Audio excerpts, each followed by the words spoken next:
Hey guys, and welcome to the tutorial of the smallest 2x2 flush glass trapdoor. Now before we get started, I would like to shamelessly plug another video of mine that's being released right now, and that's the start of a new series called From the Basics Dissections. The first creation in that series is going to be the one I'm going to show you how to build right now, so if you're wondering how it works, then be sure to check out the video linked on the screen. But enough about that video, let's get started with this one. Alright, so to get started, as always, you want to make the layout, and in this case, as you see here, I've already done so. Now keep in mind that every single one of these pistons is in fact a sticky piston. There are no normal pistons present in this entire creation, so if you haven't made a slime farm yet, then I guess this is a reason to do so. Now once you make the layout, then it's going to be time to start on the redstone. Now if you've seen the showcase of this creation, then you would know that it doesn't have to be a stone button. In fact, it could be any pulse length possible in Minecraft, which is pretty cool indeed, and it'll work just the same for all of them. Now I'm just going to grab myself a couple more materials here. No, I need that, yeah. Powered rail on top there, and then where did my cauldron go? I could have sworn I had a cauldron in my inventory, but if I did, then that would mean that I was actually prepared for video, and obviously we cannot have that. Now anyways, to use that cauldron, we're going to be placing it right here. It's going to be held by that sticky piston there, and when it retracts, it's going to be powering this comparator there, which will be going into this double piston circuit here. So a repeater on 3 there, and then a hopper dropper circuit here, and you can place any item in there and that'll work just fine. Now we're going to come back to this block here and get a repeater output, and that will be powering this hopper dropper circuit there, but we're not going to be touching that yet. We're going to come back to that in a second. For now, you can place another hopper dropper circuit like that, and if you haven't realized already, then hopper droppers are quite a theme in this creation. In fact, if you're wondering, there are 11 hopper droppers, which is quite a number for a 288 block creation. So get a repeater output there and a comparator output from the hopper, and those will be powering blocks like that.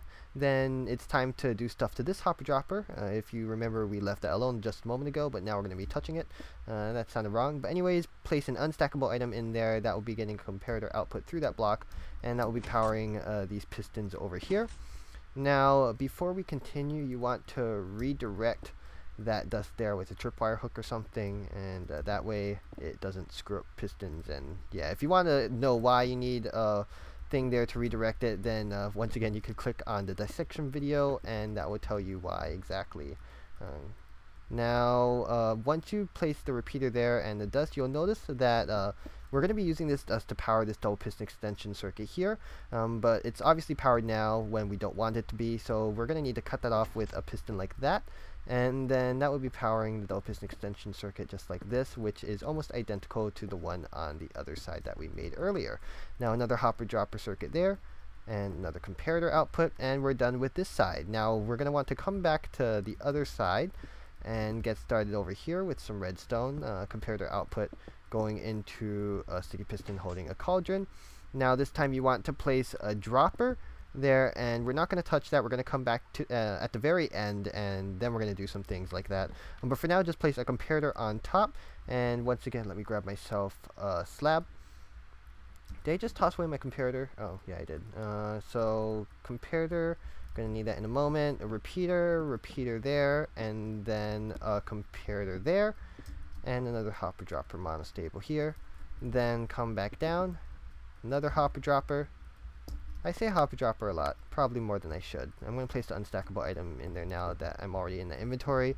Repeater output, not a comparator output, going into another hopper dropper circuit, going into another hopper dropper circuit, and once again we're going to want to place the item in the front hopper, and that way it'll be powering the comparator when we place it like this. Once again powering blocks there. Then dust on top will be powered by a comparator like that, getting an output through that block from that hopper. And before we continue, we want to redirect the dust here. Now we could come back down to the bottom here, get a comparator output, repeater, and then cut off that dust with the sticky piston there, and then another double piston extension circuit. So repeater, dust, and then hopper dropper like that. And then it's time to get back to this dropper that we left alone earlier. Now this is the final hopper dropper circuit, I promise. No need to hear me saying that anymore unless I want to. Hopper, dropper, hopper, dropper, hopper, dropper. Anyways, yeah, comparator output there. That will be going into a sticky piston holding a cauldron. And then that would be going into comparators like this, turning off those comparators like that. Now we're actually done with the redstone on top, but there is a couple more redstone blocks that we need to place on the bottom. We're going to need a redstone block there, and then a redstone block here. Then come underneath here, find the piston arm that's extended, and place a sticky piston there holding another redstone block, then another redstone block, and then come back around, find the slab, place a sticky piston there, and that will be holding a regular block. Now we're done with the creation. Let's test it out. So button there, turning on and closing, that works great. And opening should do the exact same thing. So there we go. That's it for this video. I hope you guys enjoyed. Once again, if you want to figure out how this works, then you can click on the link that's on the screen now, and that will take you to the dissection of this creation where I will analyze every single piece of redstone that went into this. So once again, I hope you guys enjoyed, and until next time, goodbye.